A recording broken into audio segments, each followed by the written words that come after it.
two guests here. They finally made it, got lost in the travel between Harriman. Right? So, hello, my name's Frazer Hines. I played Jamie McCrimmon, longest running companion.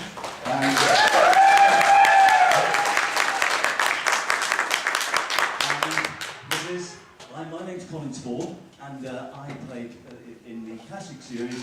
I played a character called Lilt, totally tropical. And then in the latest series with David, Tennant, and Billy, I played Mr. Crane. We're just keep going down to the cellar. Now, welcome students. No eating in class, please. Put all pieces away. Now, today we're going to talk about Doctor Who. Yes, we're talking about the classic series, I think, are we not? Yes, that's right. So, I suppose the first thing, really, I think that we ought to start with is the fact that the difference between doing the classic and the new series. Do you agree with that? Yes, totally. Right. What the main thing that I find, and I'm sure that Fraser will find it as well, is the fact when we did the classic series, I did the one with Colin Baker as the Doctor, and when we did that, we had a week and a half's rehearsal time. So you go in on Monday morning, you have your script, you sit around an arch table, a cup of coffee, and then you read through the script. And then once that's done, a rough timing is taken, and then once that's done, the floor manager will mark out the floor of the studio where you're working, so that you know there's the door there, and there's the TARDIS here, and whatever. And then you would, what we call blocking, you would block. The script move to like, oh, say that, move over, run away from the Dalek, and all that goes on. And then you then begin to work on it, and then you begin to get your character, because you then begin to bounce off the other actor. You learn what he's going to do, and what the way he says it, and various things like that, so you can actually work off him. And then after that, you can bounce off Colin Baker now. You can bounce off Colin Baker now, he's a very large guy. And then we get to the studio, we have about a day's camera and tech run, and then we shoot it. Now, today... Now, in the old microphone's working. Would you just put the microphone working? Okay. So don't sit on there. Or your finger out and just plug in. Thank you. That's better. Now, in my day, when we did the black and white, we would do exactly as Colin said, we'd rehearse it. But when you got to the studio on a Saturday morning, you would film it from page 1 right through to page 55 or 60, whatever it was. And they didn't have the editing techniques as they did today. I mean, today, if you cock up, you can say, oh, sorry, can we go back to those 2 lines and pick up a close-up, and then you carry on. But we had to actually, a director would say, do the inside of the TARDIS, then if the story was outside the TARDIS, you go outside the TARDIS, then maybe back inside the TARDIS again. You do 3 scenes all together, because the tape was that thick, they couldn't actually edit it. It would be tidy if you kind of cocked your last line up on the 3rd scene, because you'd have to go back to the beginning of that first scene and do it all over again. And we shot it as live television. We had to finish at 10 o'clock at night on a Saturday, whether you had to get it. Luckily, most of us were theatre trained, so we were all used to actually doing 25, maybe 30 pages all in one go, whereas a lot of people today, 4 pages and they'd be lost. Yeah, absolutely, absolutely. And also, there's quite a few funny things happened. One of the particular things that I remember, a guy called Terry Malloy, who played Davros, we were doing a camera rehearsal in full makeup and costume, and he came out of the makeup department with his, you all know Davros, of course, with his head on, and he came up to me and said, "Colin, I got a head on me this morning."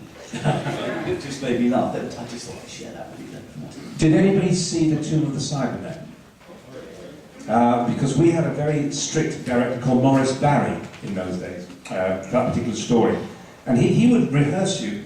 He'd have a music stand, and he'd rehearse you with little marks, J1, J1, J2. We got to the studio, and he looked, and he said, "This is totally wrong, it's not my camera plan. I want you to move the set." Now, instead of moving his cameras, we broke for coffee and then moved the set. He had no sense of humour at all. And Patrick and I, in the Tomb of the Cybermen, we had a little thing, why do we grab each other's hand, thinking it's Victoria's hand? We knew if we went to Maurice Barry, he'd go, no, stop fooling back, no, that's silly, you're not going to do that. So we actually we waited till the take, and then we actually grabbed it, come on Victoria, yes, come on. We grabbed each other's hand and went back to Victoria. He couldn't do a retake. You couldn't afford to do a retake, we knew that. As long as the rest of the scene was fine, Morris Barry was seeing, but he couldn't do a retake. That's why, if you notice, we pick up, our hands are quite high, because we didn't know where the camera was shooting. If it was a waist high, we grabbed each other like that, so we grabbed something else. So that's why Patrick and I would say, come along Victoria. You know, and then so that sort of Laurel and Hardy. So that's why in the two, it was our little gag, and we put it, but that wasn't rehearsed, only between the two of us. Something else I was going to say, actually, you probably know that Graham Harper is a very well-known director of Doctor Who, and also happens to be a very close personal friend of mine. But I'd known Graham for many, many, many years, and I phoned him up one day, and I said, oh, Graham, what are you doing? And he said, oh, I'm going to do a Doctor Who. And it was all actors saying, oh, anything in it for me? He said, no. So I said, fine, all right. And then a few days later, he phoned me, he said, yes, there is. He said, would you like to come in and read for the part of the mutant at the very beginning? I said, terrific, I'd love to do it. Thanks, Graham, really. I was out of work at the time. Yeah, great, thanks, mate. So, anyway, no acting required. No acting required whatsoever. And so I went along, and then Graham said, right, I've decided, he said, actually not to give you the part of the mutant. He said, I'm going to let you play a character called Milt.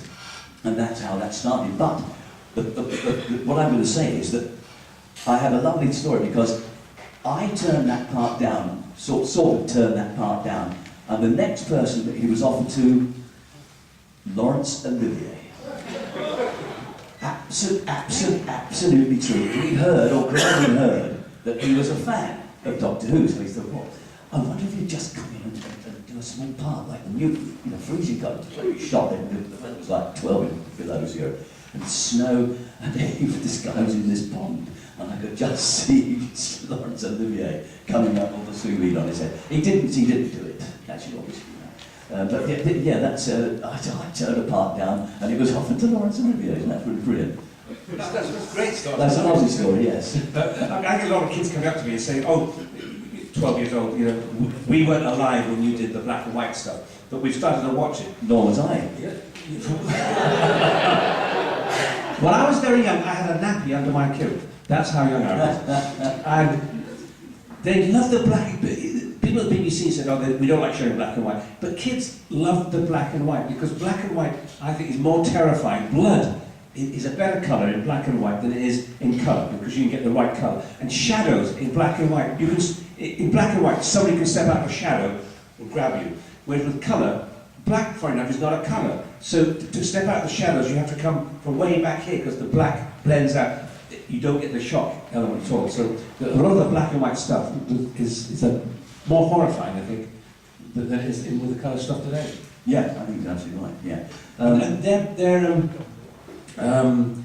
budget, we were doing a documentary, Wendy Padry, myself, and we actually broke the coffee and said, I wonder what the budget was in those days, when we were doing the Dominators. And he came back with a big sort of fool's cap with a ribbon, blew the dust off it, and he opened this paper thing and went, right, you were on £40 an episode, Frazer, the set cost £1,200, so they kept the paperwork, the BBC, but they'd thrown away the shows. They kept the paper. How strange is that? How strange is that? Right, shall we throw this up and Yes, see if anyone want to yeah. ask us anything at all? Yeah. Anything at all? Nothing to do with Doctor Who. We don't want to talk about Doctor Who, we'll talk about something else. Anybody want to say anything or ask us anything? Yes. I did notice one thing, because like I recently got you on the Cyberman, and you mentioning how it's as close as live as you could get. And I noticed that like some people would end up fumbling the lines here and there. You do notice in a lot of black and white stuff, there's, you know, the odd sort of fumble of a line, or somebody will just say something quite. And then in those days, nowadays you say, oh, swear, cut, go back. But in those days, unless the set fell over, something really dreadful happened, you just carried on, with it. Yes. How was it during the first season? Well, for me, my character was only in one story originally called The Highlanders, and just 4 episodes. And after about episode 2, the BBC were getting phone calls and letters from the viewers saying, why doesn't Jamie stay as a companion in the TARDIS? And he had a Highland accent because it was set in 1746. And of course, the Highland accent is very much like this, and all up and down, and very, very... When I realised I was going to stay for another year, I thought, you can't get a lot of drama into the Highland. Oh, Doctor, look at the size of that monster. He'll be after chasing us. Let us run for our lives. You can't get the drama. Whereas, look at the size of that thing. Quick, run. I'll fight it off. You can get more drama. So, as I went on, I sort of watered my Highland accent into sort of what everybody knows now as a Scottish accent. And that's why he... In fact, we found or somebody's found the Underwater Menace, which is episode 2, which is my second story, and I'm still in my original kilt, and I can't wait to see it when I get back to England, because I want to see if, my accent is kind of still there. Yeah. The Highland. Any more? Anything to ask? Yes? One of the scenes you do Danny's threat, I know there were a lot of different hand moments in the second Doctor. Did you do any other moments like that? In the we did. I think it's in The Invasion when we were supposed to be just walking down the street and we see this car, and we said to Dougie Camfield, who was a lovely director. He was a fantastic. He loved actors, and he was great for cameras. Everybody loved him. Did you ever work with Dougie Camfield? He was a lovely man. He would use you again if you liked to. And we just said, Patrick and I said, instead of walking just down the road and this car comes up and grabs us, why don't we just start to walk down and we see this car and we walk a bit faster and we walk a bit faster, and in the end we're running like the Wile E. Coyote chasing the roadrunner, run like that. So that's little things. We were allowed to put little things in like that. With me, Jamie-isms, as I call him. Jamie was great. He could ask the questions that the kid watching the TV set would ask. If you get the Doctor and 2 professors, nobody can ask questions because they all know the answer. But Jamie can ask those sort of questions. There's a story when we met the Emperor Dalek, this huge Dalek, and Dalek has these sphericals. And my line in this script was, look at the balls on that one. True. And every time I said it, I laughed. Harry Russell, the director, said, for goodness sake, grow up, you're grown men. Stop. In the end, I changed it to, look at the size of that thing. Yes, Jamie, it is a big one, isn't it? Yes. 16 years later, we do the 2 Doctors. The opening scene, I'm looking at the scanner and I see this space station. The script says, look at the size of that space station, Doctor. So of course, on the rehearsal, the producers run, we've rehearsed all week, producers run, John Nathan Turner's over the script, and I say, look at the size of that thing. And stop. The script Frazer says, look at the size of the space station. And Patrick said, no. At the beginning of every story, Jamie always says, look at the size of that thing, Doctor. And I go, yes, Jamie, it is a big one, isn't it? And that's in the scene. If you watch the Seeds of Death, we slip that in as we go into the museum. The TARDIS lands in the museum, and I see this rocket ship. And I go, we didn't tell Wendy Padbury either. We just ad-libbed it. I said, look at the size of that thing. Yes, Jamie, it is rather big. And then she came with her line. So we always had little things like that. And I'm sure some of the writers actually wrote things in for us to see if we would spot those sort of little gags. Yes, sir. I'm always interested in, you get the script, you say, this is what's going to happen, and then the changes happen. I love these little changes that you put in. But what would be the biggest change from the script to what we actually got to see in the finished product? That's a good question. Just got me to know that, I think. Well, I think for me, I was able to put in what I call Jamie-isms. For instance, in the 2 Doctors again, Jamie's outside the hacienda and he listens and he goes back to the 2 Doctors in the olive grove, and I'd say she was saying she's an androdom. Well, of course, I said, no, he wouldn't know the word. I would say angry man. I think she said he was an angry man, and then Patrick said, no, Jamie, androdom. Aye, Doctor, that's it. So I was able to change scripts like that. words which J&T didn't mind. And when, again in the Two Doctors, when Colin Baker sees that tube, that starry, and then my doctor, Patrick, in this tube going, ah, he goes, ah, so therefore, I'm he and he is thee. So I had lived, well, in that case, who will I be? And of course, they kept that in. And I call them little Jamieisms. And luckily, you know, we had John Nathan Turner then, was great, because it seems like a gag, but it wasn't. You know, it's a Jamieism. You know, he's able to ask these questions. Well, I actually can't think of any major changes that would have made the story different. The only things I can remember, I can't remember exactly what they are, but obviously the odd line maybe which would correspond with an action or something, which only comes out when an actor's actually doing it. And then, because they said, well, we'll go across here and then pick up that movie. And so you do it, and then you stop and say, no, I can't do that, because I wouldn't, because I just set this over here, and I put that down there, so I wouldn't have time to go there, so we all work it all out. It's that sort of thing, which, because you didn't know it was done in rehearsal, you obviously would never know that that's what we did. But that's about the only sort of thing I could do. Nothing sort of particularly major that would have impacted on any of the episodes. No. After the Faceless ones, we had Pauline Collins in it, and Pauline and Ben were leaving, and we actually got on so well with Pauline Collins, we suggested that she come and join us as a companion in the TARDIS, and she turned them down. I mean, to win an Oscar, she turned us down. Pauline Collins, Shirley Valentine. Yeah. What happens to her now? She could be here now. She could be here now, but wouldn't that be lovely? Right, any more? Yes, my lovely. After having been there through all the years and having the experience from the early on, and having them constantly add little bits about the doctor's background, because you know, when you first start watching it, you know, he's this mysterious old man in the box, and then now you see that he has all this backstory, and he keeps slipping in little bits of the backstory. Do you feel that it's been, like, it makes sense from the beginning till now, all the little bits that they've thrown in about his backstory? Good one for you, Frazer. Yeah, I think it's the thing with Doctor Who, they can add things. You know, he has a wife, or he's got two hearts, or you know, they can add stuff like that. There's a couple of things they did add, which I thought didn't need to do that.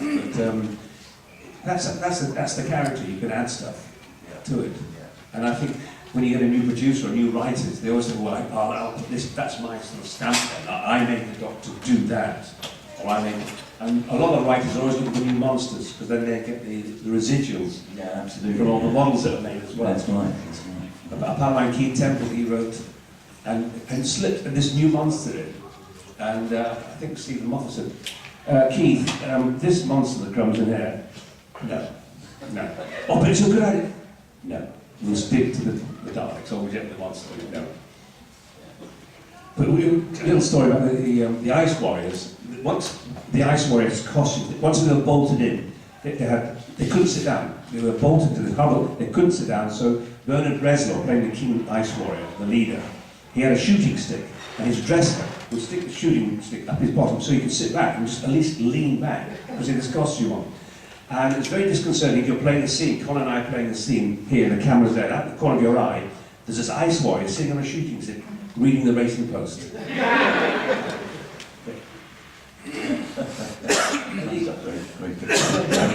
Just reading the Racing Post. Yeah, brilliant. And Bernard Breslau was a big movie star in those days. He was a movie star. And he was a big fella too. And he was a big fella. They hired him. What they do, they covered him with slime and a helmet. You couldn't tell it was him. Yeah. So, God bless him, he could have actually sat in an armchair reading his lines, and one of the extras could have actually just been walking around. But Bernard Breslau said, no, I'm the actor, I'm going to play the Ice Warrior. And God bless him, he put all the costume on and did it, and acted the part. But he could have just sat like the Daleks, you know. Yeah. Oh, yes. After all the baddies and enemies the Doctor's had over here, what's your favourite? That's an English accent you've got there. Oh, Where are you from? Birmingham. Oh, Birmingham. Birmingham. Oh, right. Last bus has just gone, you know. Not Birmingham, Alabama, Birmingham. Try to go out of there. Oh, I get up there. Yes, it's great.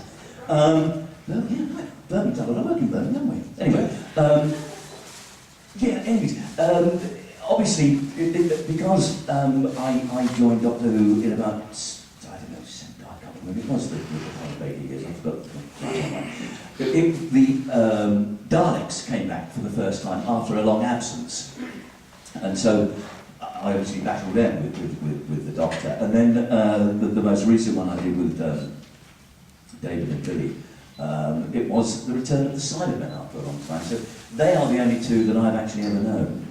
And I think I would go for the Cybermen, especially the new Cybermen. They were huge. No, our They Cybermen were worse. They were. When we were filming in England.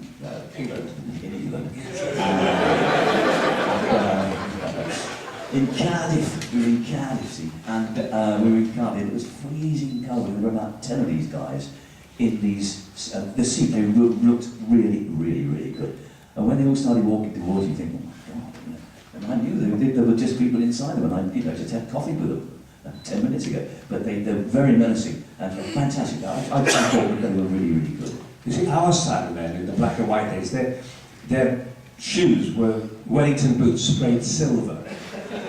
So they could slide up beside you so you wouldn't know they were there. This new lot, you can hear them coming, you can leg it. But ours can just, but yeah, to me, they were quite fright because there was no emotion. It just had those two dots on that sort of mouth. But when we did the first Dalek show, I couldn't wait to work with the Daleks.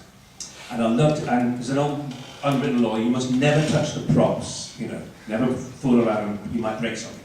So lunchtime one day, everyone was having a lunch, and I went to the studio, and there was this Dalek. I got in, closed the lid, I was like, bye, my Dalek, bye, my Dalek, doing all that. And suddenly I hear somebody come here, oh, God, you could be the director, producer, the prop man, you know. So I just sat in this Dalek on it, and these two actors came up and leant on me, because I'm in the Dalek. And they go, this bloody show, the script is crap. Who wrote this rubbish? Director couldn't direct a piece. They're slagging the show off. Now for about 5 minutes, I said, I heard that, I'm going to tell. And I walked away, they were, whoa,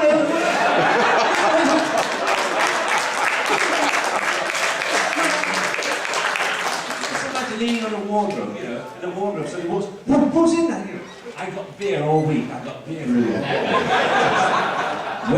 When we were rehearsing, just it's something you reminded me, when we were rehearsing at what we used to call the Acton Hilton, which was a BBC rehearsal room in Acton, which is a suburb of London.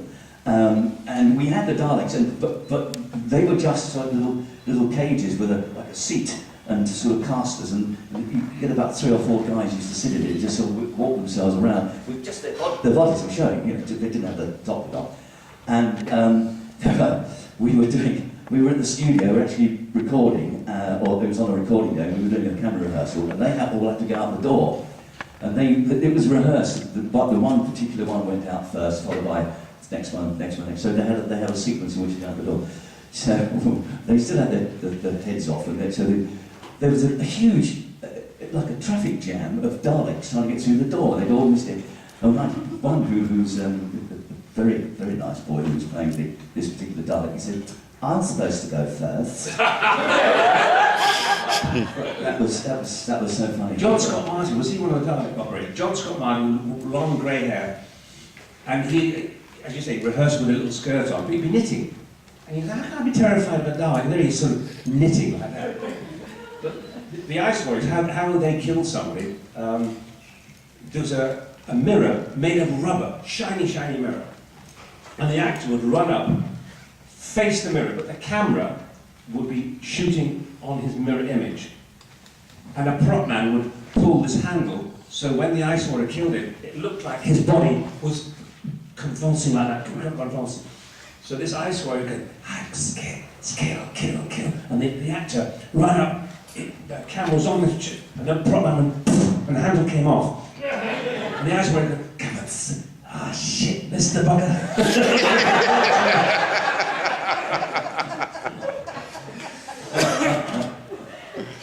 Any more questions? Oh, look, there's other people. Yes. Speaking for the American fans right now. Oh. Do you think there's something that the Americans don't get about the show, being its British origin and such? Not that, you know, here it is, you know, like, You should tell us. You tell Yes, us. it's just about thinking something, yeah. Yeah, I mean, everybody's still, you seem to be just as knowledgeable as obviously the Frazer and I do these things in England as well. And you're just as knowledgeable as the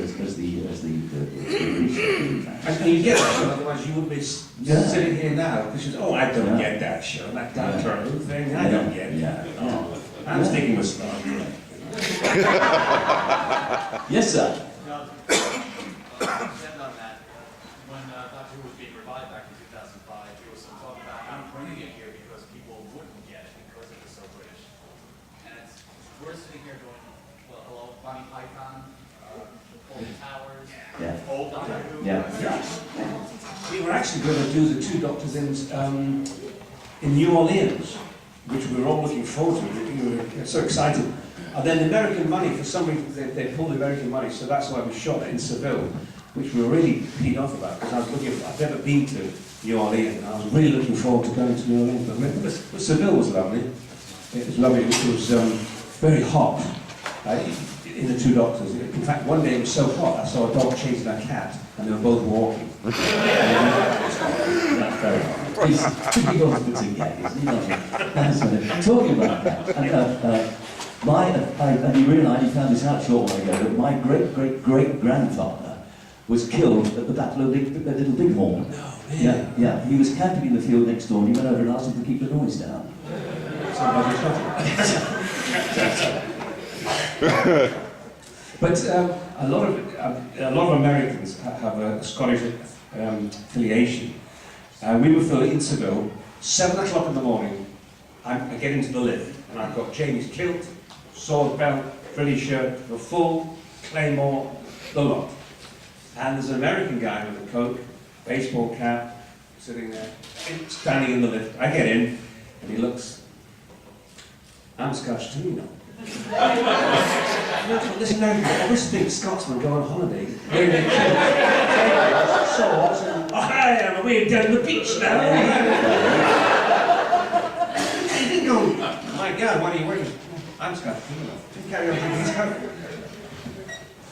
Any more? Yes? Oh, at the back. What do you think about the popularity of Doctor Who, like classic Doctor Who versus new Doctor Who? I feel like a lot of people know about the new series, especially in America, but less people know about the classic Doctor Who. And also, like, some people, like one of my teachers, he's Australian, and he told me growing up, he was like the oldest person in Doctor Who, while here it's the new series is very different.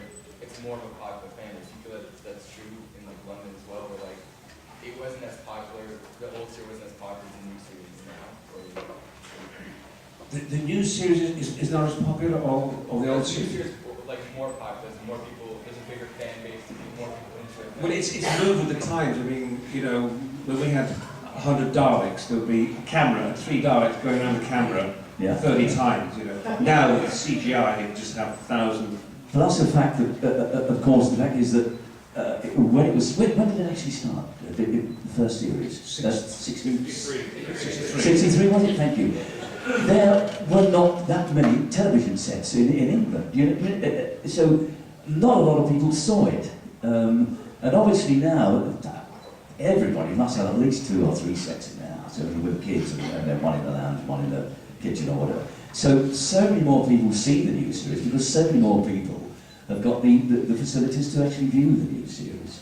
And obviously the new series has had an awful lot more money thrown at it. They've spent an awful lot of money on location and everything, whereas on the classic we did the odd bit of filming here and there. Mostly it was set in the studios, but now it's virtually done entirely on location around England. Yeah, that's right. And also, it's immediacy now. In the old days, you had a 6-part series, so at the end of a Saturday night, will the Doctor be killed? Will Jamie be killed? Well, what will happen? But now it's immediate. It's one story. Did you see Doctor Who last night? Yeah, there's no. I like that serial version of, you know, even if it's 4 episodes, there's a cliffhanger at the end. That's right. Well, when I did the first one, it was a 2-parter, and then when I did the last one with Billy and David, it was also a 2-parter. 45 minutes long. So, yeah. Yeah. Yeah, something. Right. Yeah, I was just, do you Well, first, do you watch the new series, and like, how do you feel it compares? Like, do you love it or hate it, or? The new series to me is, I mean, because the budgets have gone up, it's very like a first feature film, you know, there's a lot of, but I do like Matt Smith. I do think, I like Matt Smith, and I think, because he reminds me a lot of my Dr. Patrick Troughton, you know, with the bow tie and his sort of hand movements and stuff like that. And when I first heard he was going to be 23 years old, I thought, it's very young to be a doctor. I was worried, yeah. You know, how can he burst into a room and say, I'm a scientist, you know, I know everything. But I do like Matt Smith, and I think he's very good with it. But their budget, as I said earlier, you know, our budget was £1,000 for the whole story. That was, they'd have spent, you know, £1,000 a minute. Yeah, £950 is your fee, wasn't it? Oh, yeah. But the difference that I that I found, I'm sorry, sir, I can't use my second. The difference I found in doing the classic and the new was literally we did not have the rehearsal time. You just arrive in Cardiff, you look at your lines, and you go on and you do it. It's as simple as that. Okay, you can make a mistake a couple of times, but it's just a case of. It's on film now. It's on film. Yeah, not sort of old cameras. No, that's right. Yeah, it's single. It wasn't multi-camera. So it was simple. And, that's a big difference as well. Yeah, it is. It takes longer with a single camera. You know, it's amazing. When you're in the studio and you've got about sort of 4 or 5 cameras, there was a camera on me, camera on the Daleks, camera on Frazer, and they just cut from shot to shot. But now each shot is done individually. It's, for instance, you say for argument's sake, this was a television set of Doctor Who. I'd be here doing my scene with Frazer, and the camera would be on us both. And then we would do a single shot, so there'd be a shot on Frazer with my shouldering shot, which they call a dirty shot. A clean shot would be when it's just a clean shot of somebody. And then so I'd say to Frazer, do you want to pint of Guinness? He always says yes. Would you want to pint of Guinness? And for Frazer to say, I'd love one, Colin, they would then knock that wall down, put the camera around here on Frazer. So it would be that. But they didn't do it literally like that. They did every shot that way, then every shot that way. But it meant rebuilding that part of the set. But you know, you could do one scene and shoot it 8 times, so you're exhausted. I got one scene today, but you've shot it because you have to keep the emotions, the energy. If it's on his close up. I can't go. Yeah, I hate you. No, don't worry. I've got to. No, I hate you. I'm going to kill you. You've got to. So you can do one scene, but the master shot, the close up, the 2 shot. You can do one scene, but 8 times. Yeah, absolutely. And movies, when you make a big movie, a big budget movie, they reckon. I think that they on a sort of like a 10-hour day shoot, they reckon they will be very happy with about 4 minutes of usable film, which is a lot of film. And but because of the advent of tape, video, they can actually see the shots instead of what they used to do years ago. Shoot it, and then they have the following morning. They have to go into the theatre and see what they call the rushes. They were rushed to the developers and have it developed so they could watch it, and then they would choose their shots. But now it can be done. It's cheaper. It doesn't use so much film stock. Because film stock is exceedingly expensive.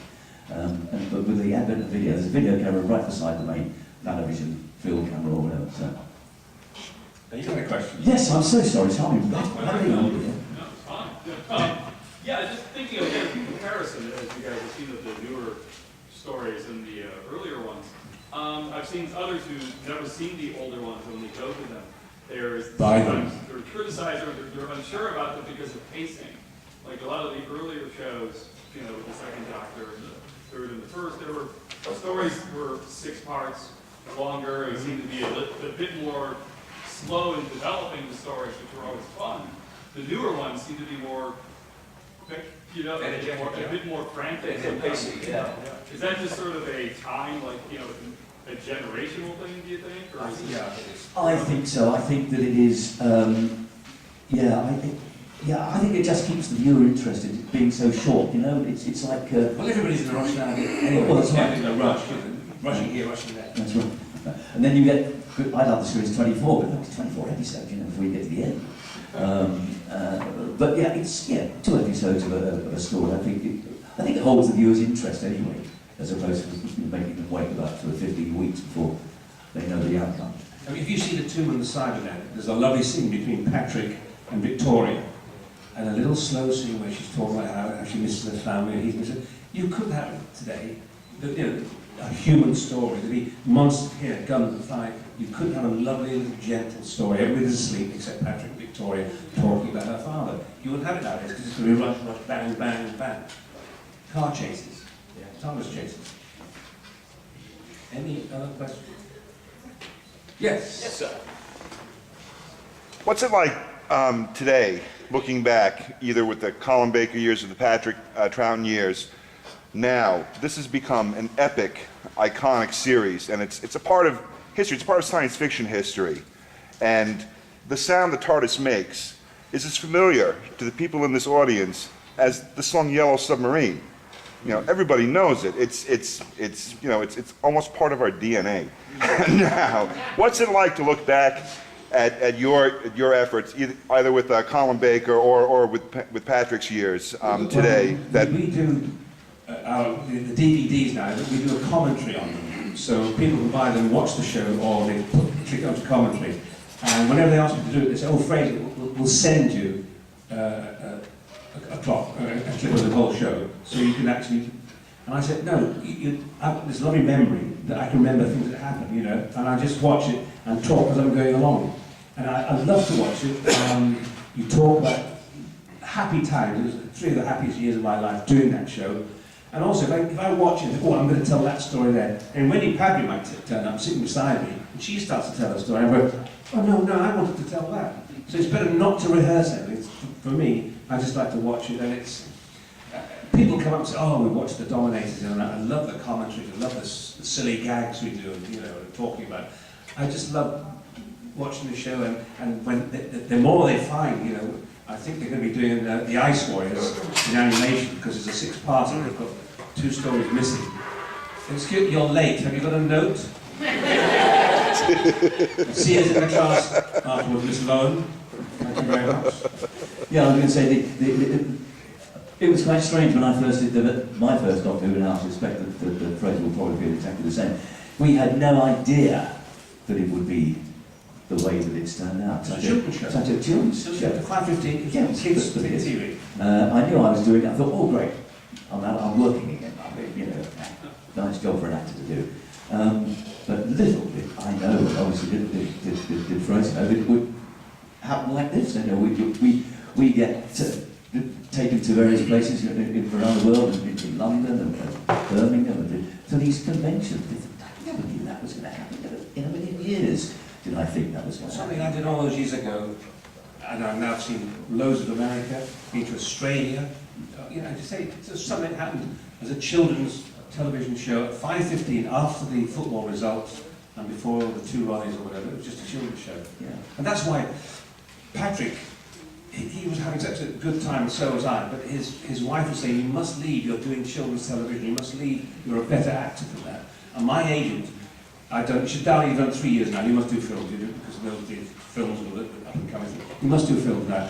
But I was having such a good time, so was Patrick, that, you know, if I didn't have my agent mithering me in my ear and his wife, we'd still be there now. You'd have to have shot us to get us out of the TARDIS, because we were having a great time. That's right. It's very strange, but also years and years ago, it wasn't really a done thing for actors to do TV commercials. You know, oh, you're doing TV commercials, but now, of course, everyone loves to do them. And I'm quite fortunate. I do quite a few voices in London for TV commercials and narrations, which is great. Lots of actors do them. Really, lots of actors do them, which is another string to your bow. Brilliant, easy to do. Love doing them. Anybody else? Yes? Do you have a favorite new companion? I've always said that I would never have left if I knew Leela was going to come into the show. Because when you think about it, Leela and Janie were the only 2 companions that ever carried a weapon. We only had, you know, both, and I could just see that, I had this vision of the Doctor in this, the water's rising, he's tied to the stake, and the sea serpents and alligators coming towards him. And I got to rescue him with my knife, and Leela said, no, I'll rescue him. And the 2 of us ended up fighting, rolling on the floor with our knives out, thinking, who's going to rescue him? And I was, for God's sake, I don't know who's going to, what if you just go? And I was fancy of gaining lean and resting on the floor. And then we could use her wine stopper to clean the tiles window. You know. But I think lean. That's an audio. What about you? Favourite companion? Favourite companion? I like Perry because I did my. Oh, yeah. And I worked with Billy, but didn't have many scenes on it. No, I didn't have any scenes with Billy, no. Nicola Bryant. Nicola, yeah. And she was good fun in the Two Doctors, where towards the end, when she's lying on that table, and Colin and I rush in, and he splashes in the water. Oh, Doctor, you know. We had a little plan with Gary Downey, who was the first assistant, you know, the floor manager, that we would do it, and if the take was fine, he'd go, lovely, but we've got to do one more take. And that meant, so the take was in the can, but we could do, so we dashed into take two, we dashed in, Colin got this jug of water and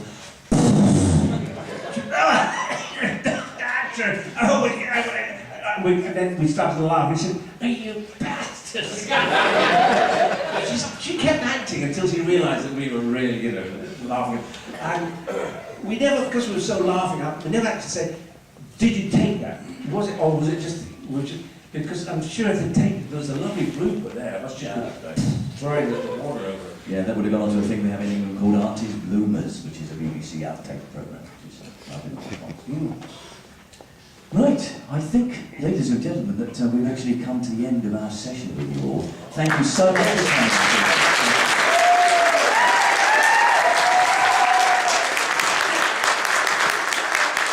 They were awesome. In the autograph room, signing autographs, books, pictures, thighs, you know, whatever. We'll sign it. Kilts.